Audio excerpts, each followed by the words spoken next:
Una, thank you very much indeed. That was a most enjoyable and informative session. We have just under 15 minutes available now for questions and quite a few to get through. So if you're happy, Una, we'll make a start. Great, that's super, thank you. Okay, so one question coming in, what steps do I need to take when pitching to compete with the likes of the USA where they dominate the market? That's an interesting question. And what I would say to that is the steps are no different from the steps that I've just taken you through.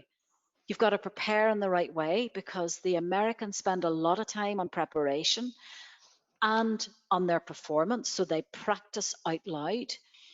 They are very clear about what it is they want to achieve as a result of their presentation. They understand the needs of their audience and they make sure that they manage their message to meet their audience's needs. They also keep strictly to the time that they've been given, which I will be honest, over here has been a problem. They use very positive language, and that's something that we have to embrace because we have a tendency to undersell ourselves. So it's all about impact when delivering. And that again comes to the areas that I've covered, your visual aids, your body language. But the most important tip that I can give you to get yourself to the position of delivering with impact, like the Americans do, it's all about practicing out loud. It's about videoing yourself and it's about watching your performance back critically. And of course, putting yourself in the shoes of the audience. Thank you, Una. And the next question, you will have covered some aspects of this, but should the elevator pitch give or offer the prospect or customer something they value or want and not just a company strapline? It's interesting because with the elevator pitch, I was covering probably a slightly longer pitch today, and I'm going to be looking in a lot more depth at the elevator pitch in the next webinar. But to answer your question, the elevator pitch is nothing to do with your company strapline, because the elevator pitch really, it's more of an overview of an idea that you have. It's an overview of your product or your service. And really the purpose of the elevator pitch is simply to get a conversation started. And in many ways, I would say it's a bit like your verbal business card. And it's really an important key to taking the conversation further. So I hope that's answered that question. It's definitely not about a strap line. Okay. And how much adaptation is needed, Una, when the environment for your pitching is changed? So if we're moving to online or when you're pitching by video, how different could or should your technique be? I think it's really important that we are aware that we need to adapt our pitch, not just for the environment, but also for our different audiences. And as I mentioned in the webinar, the preparation process in terms of managing your message is the same, but your body language on camera is very, very different. And we need to have more visual aids. We need to have much less use of body language. Our eye contact is going to be very important, and that's going to be with the camera. But less is more in terms of body language in front of camera. And it would be really useful to observe yourself in front of camera and how you deliver, because you're going to see things that will become distracting, even just raising your hands so that when they come into the screen shot, they can detract from the message that you're delivering. So it's a very subtle difference in terms of body language that you need to manage when in front of camera. Thank you, Una. And you talked about in your presentation about the fillers, ums and ahs and so on. And you did mention some tips on how to avoid them. Any further tips you could offer, and do they work? And can this be overcome in practice, do you think, for everybody? It definitely can, but the key word there, Deborah, is practice. And I guess when I'm working with individuals and the fillers are a barrier, the first thing to change the habit is they have got to be aware of what the filler is that they're using. It's like any habit that we have, you know, if I bite my nails, I have to be aware that I'm actually biting my nails before I can do anything about it. So I've got to understand and know what my filler is. Once I identify the filler that I'm using, and the best way to do that is to get somebody to record you speaking, and then you can listen to the fillers that you're using, the fillers that you most rely on. Once you're aware of them, you'll start to hear these words in your day-to-day communication. And I would often say to people, pair your crutch word or your filler word with a small action. What I do in my case is I pinch myself. I'm originally from Oma, and one of my favorite fillers is like, like, like, like, like. I have managed to cut that from my vocabulary until I go home, and then the likes start to creep in again. So what I do is I just I just nip myself with my fingernail into my thumb, and that awareness brings about the ability to stop. And once you become aware of your filler words, as they try to escape from your lips, you've got to force yourself into being silent, and you've got to practice that. Video it, record it, practice, practice, practice, practice using the pauses instead of the fillers.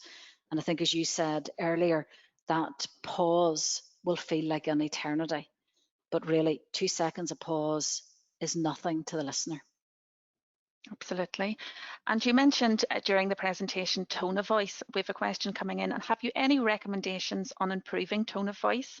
I was once told at university that my presentation was excellent, but I was too monotone, and it has always made me self-conscious since. Again, that's practicing out loud, recording, understanding what that means, and then working very hard. It depends on where the individual is going wrong. Sometimes when I'm working with people, their tone of voice lets them down because they trail off at the end of a sentence. Sometimes they're not projecting their voice, they're not opening their mouth loud enough, they're not aware of, building that element of excitement. So it is a performance. So it's going to be about, they can only change that when they recognize that they're doing it. So I would get that video camera out and I would listen to your delivery. But it really is a performance, and we're pushing our performance out there. Okay. And you also talked, Una, about not using jargon. But we have someone who makes a very technical product within a specialized industry. Should you try and avoid technical language, or how do you balance the two? Well, again, it comes back to understanding the needs of your audience. And it very much depends on the audience that you're pitching to. If I'm pitching to somebody who is in my world, who will understand the technical language, then it's appropriate to use it. But often, more often than not, when you're delivering your pitch, the technical person is not necessarily in the room. So you're going to have to deliver your pitch in a way that the non-technical person will understand it. So it's important that you know and understand who's going to be in the room, and you pitch your presentation at the most appropriate level. Absolutely. So And that answers that. It certainly does, and it feeds nicely into our next question. Well, it's a comment that a listener has made, and they're finding, having recently presented to an export company in an export market, a key point to remember is also to slow it down when talking. Don't rush it through. And I know, Una, you have spoken abroad at events and so on. So the language barrier, when you're maybe talking to people in English when their first language is not English, any tips in relation to that? Well, I would say that my delivery definitely slows down. I wouldn't have gone through it as fast as I've just done here. It would be slowed down to probably a max of 120 words per minute. I will deliberately build in the pauses, but I have to, when I'm delivering abroad, I have to deliver it in a way that the audience will get it. But I can't dumb it down to the point of it not making any sense. So I've got to go with, and the brief that I've always been given when I'm speaking in Europe is slow it down and deliver it in a way that you're using proper English. I'm not filling it full of slang words that we might use that be acceptable here. And I've got to also be very much aware of the meaning of some of the words that we might use here, which are very different in other countries. Certainly. And another delegate along today is asking about doing business in the Middle East. And they're saying that in the Middle East business environment, there's a huge focus on building rapport and relationship as opposed to the content itself. So how do you best prepare if you are going into presentations in that particular market, do you think, Una? Well, again, if you're going into a meeting where you might open that meeting with a short presentation, the secret of success here to build rapport is to ask the right questions in the right way, and more importantly, to listen. Listen to their responses to the questions that you are asking, because they will give you clues as to what it is they're looking for. And I know that in the last, I'd say 5 years, when I meet a client for the first time, I'm going in with a series of pre-prepared questions. I generally ask 3 questions, and the meeting might last for an hour to an hour and a half. So I am totally in listening mode, because I'm there to find out as much as I possibly can, so that I am delivering my pitch in a way that meets their needs. So it is about building rapport. It's about trying to find common links. And that's where it's really, really important. It's important to build that rapport in any situation that you find yourself in. If you're invited in to deliver a pitch as part of a meeting, make sure that you have your questions prepared as well. Okay, thank you.